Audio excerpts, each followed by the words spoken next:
बिस्मिल्लाहिर्रहमानिर्रहीम। अस्सलाम वीवर, आज यूनाइटेड ब्रावो का तफसीली रिव्यू करेंगे, जिसमें सबसे पहले इसका इंट्रोडक्शन, ठीक है जी, और इसके बाद इसकी फ़ीचर्स, फिर इसके ड्रॉबैक्स, खामियां क्या हैं और एवरेज क्या है। एवरेज का बहुत ज़्यादा सवाल पूछा जा रहा था और फाइनल में मैं अपना व्यू दूंगा कि क्या इसको लेना चाहिए या नहीं लेना चाहिए, और ये भी बताऊंगा कि फाइनल में इसका प्रोडक्शन स्टेटस क्या है, क्या ये अपनी अच्छी परफॉर्मेंस की वजह से अब चल रही है या नहीं चल रही। तो सबसे पहले इसका ये 796 सीसी इंजन है और इसको इंजन पर एक नज़र डालते हैं। ये बोनट खोल लिया और ये कुछ इंजन की सूरत हाल है। इसकी बैटरी ड्राई है। ये जो इसकी बैटरी है, दूसरी गाड़ियों में आम तौर पर लिक्विड बैटरी आती है और इसमें ये ड्राई बैटरी। ये भी इसकी अच्छी खूबी समझा जा सकता है कि ये जो बार बार का झंझट है पानी डालने का, वो इसमें नहीं है। मैंने ये बैटरी एक दफ़ा तब्दील करवाई है। ये 4 साल हो गए मुझे इसको, गाड़ी को 2019 में ली थी। ये 2019 मॉडल है और 4 साल में एक दफ़ा ये ड्राई बैटरी चेंज हुई है। बाकी इंजन ठीक जा रहा है, अच्छी परफॉर्मेंस दे रहा है। एक इसकी खामी है, वो आपको मैं बाद में बताऊंगा कि ये शोर बहुत करता है। इंजन इसका शोर बहुत है।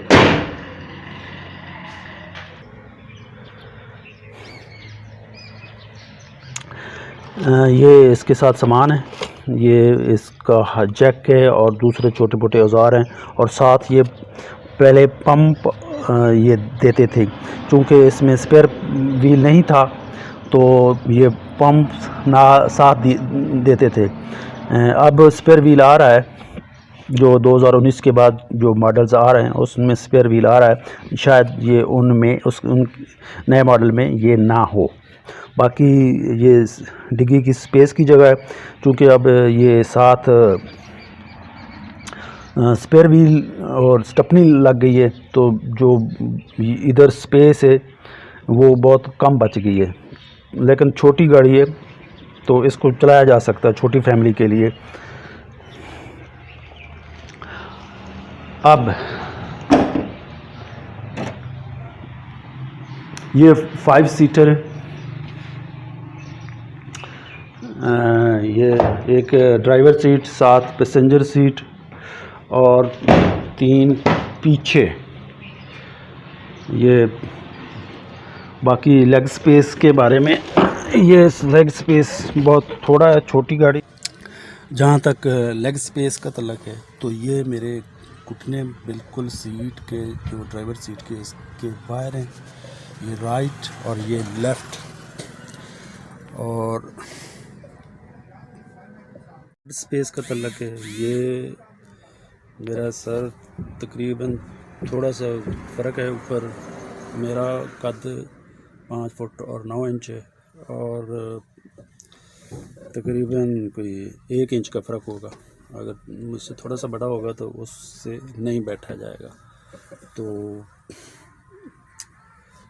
इस यानी कि लेग स्पेस और हेड स्पेस का भी इशू मामूली सा है, लेकिन इसको इग्नोर किया जा सकता है, इतना ज़्यादा नहीं है। 5 फुट 9 इंच से जो हाइट होती है वो कम होती है और ज़्यादा प्रॉब्लम नहीं करेगी ये हेड स्पेस और लेग स्पेस की तरफ आते हैं। सबसे पहले तो जनाब इसकी जो हैं फीचर्स में फॉग लाइट, यकीनन ये छोटी गाड़ी है और इसमें ये फॉग लाइट्स आ रही हैं और ये इन रनिंग, ये फैक्ट्री फिटेड है और ये इन रनिंग कंडीशन है। ये आपके सामने। इसके बाद ये बैक कैमरा है और ये भी इन फंक्शनल है। छोटी गाड़ी है और ये फैक्ट्री फिटेड है और फैक्ट्री फिटेड आना बहुत बड़ी बात है छोटी बात गाड़ी में। ये बैक व्यू कैमरा और बैक सेंसर, ये भी चालू में 2 सेंसर हैं, रियर सेंसर, ये भी इसकी फीचर्स में शामिल है। ये ड्राइविंग बहुत आसान करता है, बैक कैमरा और बैक सेंसर। ब्रेक लैंप है, ये भी एक अच्छी खूबी है इसकी, ये इसमें आ रहा है छोटी गाड़ी की। ये कीलेस एंट्री है, इसको आपको चाबी लगाने की ज़रूरत नहीं, ये रिमोट है की और इसको आप पुश करेंगे तो ये जनाब खुल जाएगा। ये बंद भी होता है एसी से और खुलता भी एसी से है।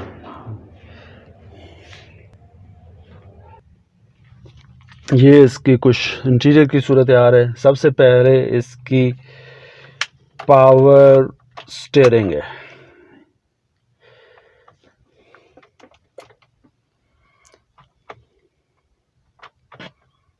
सबसे पहले इसका पावर स्टीयरिंग बहुत लाइट, हल्का जब चलाते हैं तो ये बहुत लाइट हो जाता है और बहुत ज़बरदस्त फीचर है इसकी। उसके बाद पावर विंडो, ये इसकी चारों पावर विंडो हैं और हर दरवाजे के साथ भी इसका ऑपरेटिंग बटन लगा हुआ है और ये ड्राइवर के साथ भी है।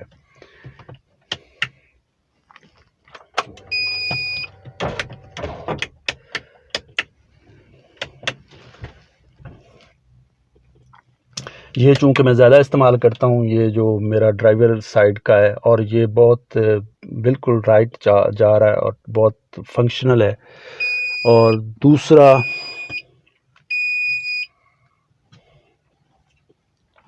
ये जो दूसरे हैं 3, ये इनको खोलने में थोड़ा सा प्रॉब्लम होता है क्योंकि मैं ये इन्हें बहुत कम खोलता हूँ और इसलिए ये अब खोलने में प्रॉब्लम करते हैं। इसके बाद ये इसका मल्टीमीडिया है, इसमें ब्लूटूथ कनेक्टिविटी है, ठीक है जी, USB सॉकेट है, ठीक है, और इसकी कनेक्टिविटी बहुत अच्छी है। इस पर आप कॉल भी ब्लूटूथ के ज़रिए कॉल भी सुन सकते हैं और ये बहुत ही हेल्पफुल है। और दूसरा इसमें FM रेडियो है और बेसिक सी जो हैं इसमें मल्टीमीडिया की जो क्वालिटीज़ हैं, ब्लूटूथ, FM, USB वगैरह वगैरह। इसके बाद AC और इसके हीटर की तरफ आते हैं। इसका AC फंक्शनल है, बहुत कंपनी फिटेड है, बहुत ज़बरदस्त है और इसमें कोई किसी किस्म की डेफिशिएंसी नहीं है कि महसूस हो कि ये जी छोटी गाड़ी है। और ऐसे इसका AC बहुत कमज़ोर है। AC इसका ठीक है और हीटर उससे भी अच्छा है। हीटर मुझे बहुत कम ज़रूरत पड़ी है, ये जो सर्दियों में भी बहुत ही हाई किस्म की ठंड हो तो ये इसको ज़्यादा से ज़्यादा 15 मिनट चलाएं तो ये टेम्परेचर बिल्कुल नॉर्मल कर देता है। तो AC और हीटर की परफॉर्मेंस इस गाड़ी में यूनाइटेड ब्रावो में अच्छी है। एक ये सॉकेट है, ये मेरा ख़्याल है ये सिगरेट वगैरह लगाने के लिए, इसमें ये भी दिया गया, छोटी गाड़ी के होने के बावजूद भी ये इसमें है। ये 4 गियर मैनुअल ट्रांसमिशन है और एक ये बैक है, तो 5 गियर हो गए। और इसकी जो मैनुअल ट्रांसमिशन गियर की है बहुत अच्छा परफॉर्म कर रही है, ये 4 साल गुजरने के बावजूद फिट जा रही है। ये इसका गियर लीवर है, हैंड ब्रेक है और ये इसका आर्म रेस्ट है। इसमें ये जो छोटी गाड़ी है इसमें आर्म रेस्ट दिया गया है, अच्छी बात है बड़ी। अक्सर गाड़ियों में आर्म रेस्ट नहीं आ रहा, जैसे आप BRV ले रहे हैं होंडा की, उसमें आर्म रेस्ट कंपनी फिटेड नहीं है, बाद में लगवाना पड़ता है। तो ये भी एक इसकी छोटी सी अच्छी फीचर है। मैनुअली एडजस्टेबल है, ठीक है जी। ये दो आगे एक पैसेंजर एक ड्राइवर और पीछे के भी जो 3 सीटें हैं वो भी आगे पीछे एडजस्ट हो जाती हैं। ये मैनुअल एडजस्टेबल हैं, इनको ऑटो एडजस्टमेंट का या पावर एडजस्टमेंट का फंक्शन नहीं है। छोटी गाड़ी है, ये भी चलता है, ये इतनी बड़ी बात नहीं है। अब इसकी जनाब आते हैं खामियों की तरफ। इसमें ड्रॉबैक्स भी हैं, कुछ खामियां हैं तो इसमें ड्रॉबैक्स, कुछ खूबियां तो इसमें खामियां भी हैं। सबसे पहली खामी तो इसकी इंजन की आवाज़ है, जो बाहर चलाएं तो बाहर अंदर से ड्राइवर को बहुत ज़्यादा इरिटेट करती है। ये इसकी बहुत बड़ी खामी है, और जबकि दूसरी गाड़ी में ऐसा नहीं होता। और इसके अलावा इसके जो पार्ट्स इस्तेमाल किए गए हैं वो बहुत ही लो क्वालिटी के हैं, जिसमें ये जो हाथ ये खोलने के लिए ये जो इस्तेमाल होती है, ये मैं कुछ 3 दफ़ा इसको डलवा चुका हूँ। ठीक है जी, अब जा रही है, देखते हैं कितना अरसा चलती है। और ये राइट साइड की 3 दफ़ा बदलवा चुका हूँ, और अब ये लेफ़्ट साइड की टूट गई है। ये हाथ बड़ी मुश्किल से खुलता है, ये नहीं डलवानी पड़ेगी। तो ये जो इसके पार्ट्स हैं, ख़ासकर प्लास्टिक पार्ट्स, वो बहुत ही घटिया क्वालिटी के इस्तेमाल किए गए हैं, बहुत जल्दी टूट जाते हैं। इसके दरवाज़े, और तीसरी जो इसकी खामी है, इसके जो दरवाज़े हैं वो जो शुरू से 2018 में ये लॉन्च हुई थी, तो उस वक्त से अब तक ये इसका प्रॉब्लम आ रहा है। तो बाकी 3 तो ठीक दरवाजे बंद हो जाते हैं। ये जो है ना बैक का लेफ़्ट, ये इसको ज़ोर से दबाना पड़ता है फिर ये बंद होता है। ऐसे ये अब नहीं बंद हुआ, अब इसको ज़ोर से करेंगे तो फिर बंद होगा, ये अब बंद हो गया। तो ये भी इसकी एक खामी आ रही है, दरवाज़ों को बंद करने के लिए बहुत ही ज़ोर लगाना पड़ता है। और चौथे नंबर पे इसकी खामी ये है कि इसके पार्ट्स बहुत ही मुश्किल से अवेलेबल हैं। इसको अल्टरनेट जो सुजुकी के पार्ट्स हैं ना, उनसे अल्ट किया जाता है और इसको सुजुकी के पार्ट्स लगवाए जाते हैं अगर कोई प्रॉब्लम हो तो। मेरे साथ ऐसा हुआ है, मैंने ना इसके ओरिजिनल पार्ट्स की नादस्तयाबी की वजह से सुजुकी मेहरान के पार्ट्स लगवाए हैं। ये भी इसकी बहुत बड़ी ड्रॉबैक है कि पार्ट्स का ना मिलना। और 5वीं खामी इसकी ये है कि इसके जो फ्यूल एवरेज है बहुत कम है। छोटी गाड़ी है, 796 सीसी गाड़ी है, और इसकी एवरेज 15 से 16 है, मैक्सिमम 15। एसी के साथ तो मुश्किल 15 बनती है, एसी के बगैर आप लॉन्ग पे इस पर 15 या 16 हो जाएगी। मैंने इसका 2 दिन पहले मैं फैसलाबाद गया था, और इसकी मैंने बड़ी अच्छी तरह इसकी एवरेज चेक की, 1 बार नहीं 2 बार चेक की है, जाते भी और आते भी।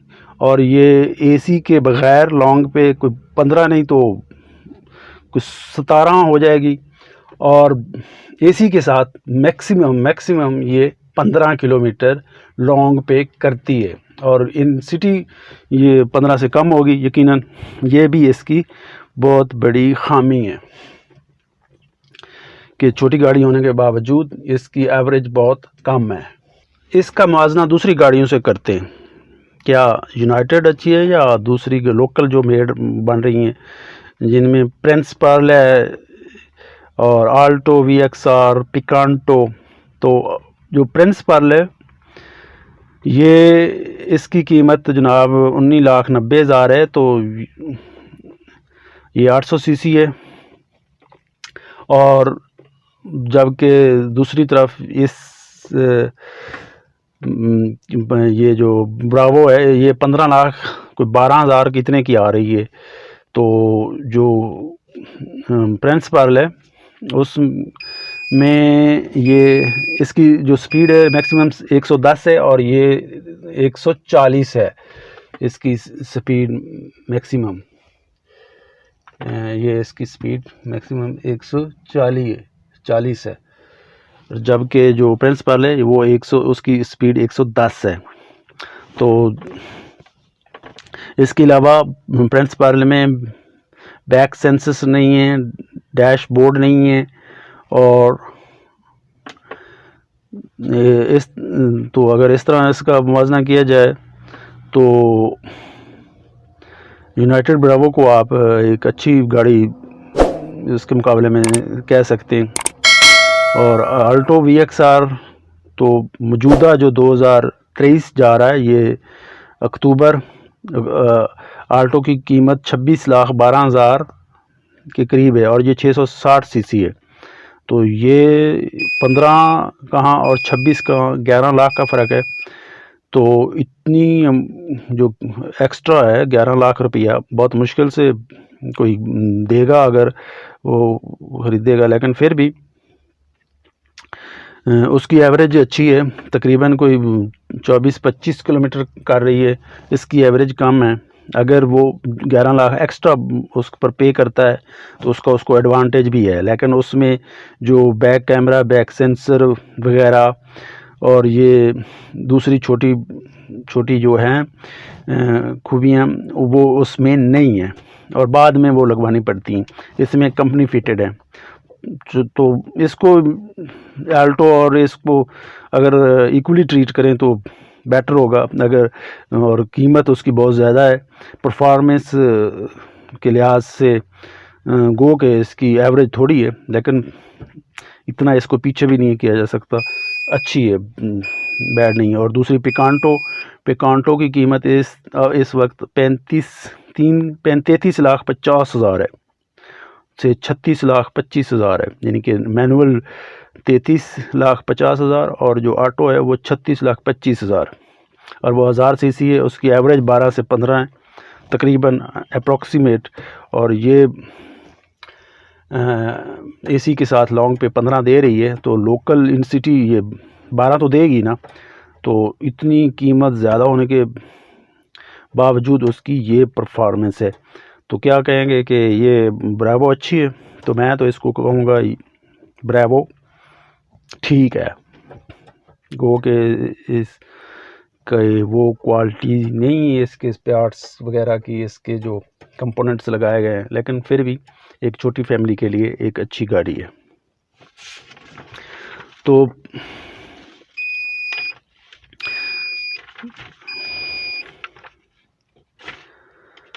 जब मैंने ये 2019 में ली थी तो ये मुझे 10 लाख में पड़ी थी तकरीबन। 948 की इसकी इनवॉइस थी, सेल इनवॉइस थी, और 50,000 तकरीबन इस पर रजिस्ट्रेशन पर खर्चा हो गया था, लाइफ टाइम टोकन वगैरह ये वो। तो इसको इकोनॉमिकल कहा जा सकता है, इतनी कम बजट में एक अच्छी फीचर्स वाली। गो के इसकी जो कंपोनेंट्स वगैरह हैं, पार्ट्स हैं, वो इतने अच्छे क्वालिटी के नहीं, लेकिन फिर भी चलाया जा सकता है काम, जो इस बजट में ना 948 के बजट में और अब मौजूदा 15-12 लाख 12 के बजट में इसको कंसिडर किया जा सकता है। तो आखिर में मैं आपको ओपिनियन अपनी राय दूंगा कि क्या इसको ख़रीदना चाहिए यूनाइटेड ब्रावो को कि नहीं। तो मेरी राय में इस बजट में ये सबसे सस्ती है, 15,12,000 की, इसको ख़रीदना चाहिए। लेकिन जो मौजूदा सूरत हाल है, अनफॉर्चुनेटली ये जो गाड़ी है यूनाइटेड ब्रावो ने ये बंद कर दी है। अब ये प्रोडक्शन में नहीं है, तो प्रोडक्शन में नहीं आ रही तो यकीनन अब नई तो लेने से रहे, पुरानी है।